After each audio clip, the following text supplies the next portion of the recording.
Social मीडियाचा उपयोग काही गोष्टी चांगल्याही होतात आणि काही गोष्टी वाईटही घडतात. जे वाईट घडण्यामध्ये जे काही लोक आपण म्हणतो की मुलांना वळण बाकीचं लागत नाही, गुन्हेगारी वाढत चाललेली आहे. त्याच पार्श्वभूमीवर आता जे व्हिडिओ पुढे येत आहेत बीडमधील अजून एका अशाच प्रकाराचा व्हिडिओ आलेला आहे समोर. सुरेश धस यांचा कार्यकर्ता आणि भाजपचा पदाधिकारी असलेला उर्फ खोक्या म्हणजे भोसले असं त्या व्यक्तीचं नाव आहे आणि त्याची एका व्यक्तीला मारहाण करतानाचा व्हिडिओ सर्वात प्रथम व्हायरल झाला. अंजली दमानिया सामाजिक कार्यकर्ते आहेत, त्यांनी हा व्हिडिओ ट्विट करून समाज माध्यमांसमोर आणला होता आणि त्यानंतर आता त्या खोक्याचे जवळपास म्हणजे 11 ते 12 व्हिडिओ समोर येत आहेत. त्या जो पहिला व्हिडिओ टाकला होता अंजली दमानिया यांनी, त्याच्यामध्ये त्याने आणि बाकीचे त्याचे साथीदार यांनी एका माणसाला म्हणजे विवस्त्र करून त्याला मारहाण करतानाचा व्हिडिओ होता तो. त्यात ती मारहाण करताना दाखवलं गेलं होतं आणि त्यानंतर जे व्हिडिओ ट्विट झालेत त्यामध्ये समोर येत आहेत, त्यामध्ये पैसे गाडीमधून जाताना पैसे उधळणं, म्हणजे पैशाच्या बाबतीत म्हणजे एवढे पैसे माझ्याकडे आहेत असं दाखवण्याचा प्रयत्न सगळ्या व्हिडिओमधनं झाला. आणि त्यात आता नवीन पुढे बातमी येते की हरिण म्हणजे जे वन्यजीव आहेत त्यांच्या तस्करीची किंवा त्यांच्या मृत्यूची, त्यांना मारण्यात येतं असं काय आहे प्रकार हा पूर्ण आपण या व्हिडिओद्वारे जाणून घेणार आहोत. तत्पूर्वी चॅनलला सबस्क्राईब केलं नसेल तर नक्की सबस्क्राईब करा. व्हिडिओ आवडल्यास लाईक करा आणि तुमचे विचार कमेंट सेक्शनमध्ये कमेंट करून व्यक्त करा. आता हा भोसले जो भाजपचा पदाधिकारी आहे आणि सुरेश धस यांचा कार्यकर्ता आहे, त्यामुळे निश्चितच आता म्हणजे अंजली दमानिया यांनी जेव्हा पुढे गोष्ट आणली त्यानंतर भरपूर लोक समाज माध्यमांशी बोलतायत, त्याचे व्हिडिओही समोर येत आहेत. आता आपण जर पहिला तो व्हिडिओ बघितला की ज्याला त्यांनी मारहाण केली होती त्याच्यावरती स्वतः भोसले ऑनलाईन आला, व्हिडिओ काढला आणि त्यामध्ये त्याने म्हटलं की मी तिथं गेलो होतो, त्या घरी मला तिथल्या लेडीजने सांगितलं की माझ्यावरती म्हणजे विनयभंग केलेला आहे याने, म्हणून मग मी त्या माणसाला अशी मारहाण केली.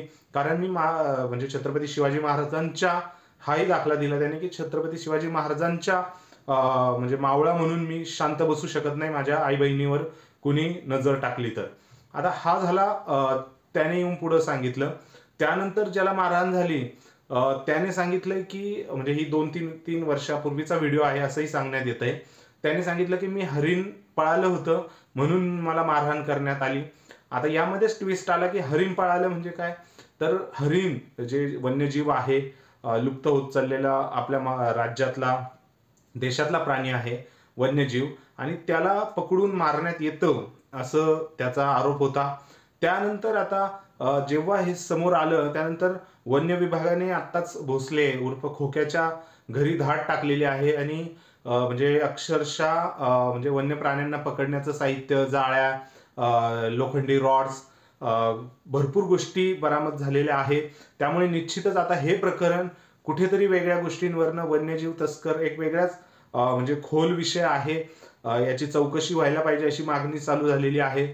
आणि त्यातच आता एक लॉरेन्स बिश्नोई यांचं म्हणजे या फेसबुकवरच्या एका पेजवरनं या धमकी आलेली आहे सुरेश धस यांना की काळविटाच्या प्रकरणी तुम्हाला काळवट शिकारीचा नक्की न्याय होईल.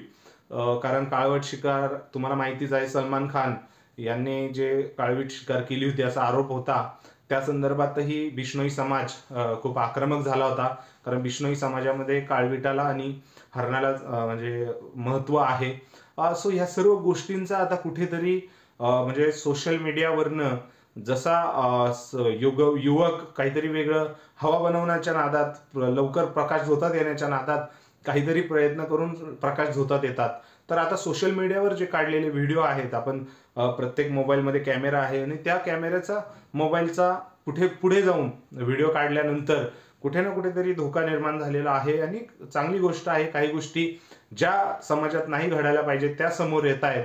सो निश्चितच यावरती चांगली गोष्ट आहे सोशल मीडियाचा वापर. त्यानंतर आता सुरेश अण्णा धस यांनी सांगितलंय, होय तो माझा कार्यकर्ता आहे पण तुम्ही कारवाई करा, म्हणजे त्याच्यावरती तो चुकलाय. सो या सर्व गोष्टींचं आपण बघितलं तर अंजली दमानिया यांनी मेनली प्रश्न विचारलाय का एवढे पैसे बीड सारख्या शहरात येतात कसे, म्हणजे त्या माणसानं ज्याला इन्कम सोर्स तिथं जास्त नाही आहेत, इंडस्ट्री नाही आहेत, रिटेलर्स नाही आहेत, सो इतका पैसा त्याने आणला कुठून याची जर चौकशी झाली तर अजून गोष्टी समोर येतील. सो पोलीस प्रशासन त्याच्यावरती काम करतंय. आता वन्य जीव संदर्भात म्हणजे वन विभागाने त्याच्यावर धाड टाकले, तिथं सापडले त्यांना मुद्देमाल. सो तेही आता ऍक्शन घेणार आहेत पुढे. सो चांगली आता काय घडतंय या संदर्भात, परंतु जे बीड जिल्ह्यातच आता हे दुसरं प्रकरण पुढे येतंय.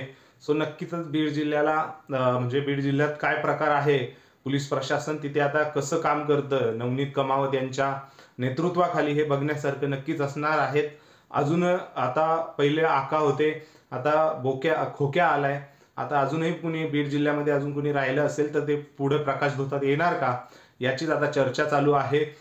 तुम्हाला काय वाटतं या प्रकरणाबद्दल ते कमेंट सेक्शनमध्ये कमेंट नक्की करा आणि आपल्या चॅनलला सबस्क्राईब करायला विसरू नका. धन्यवाद.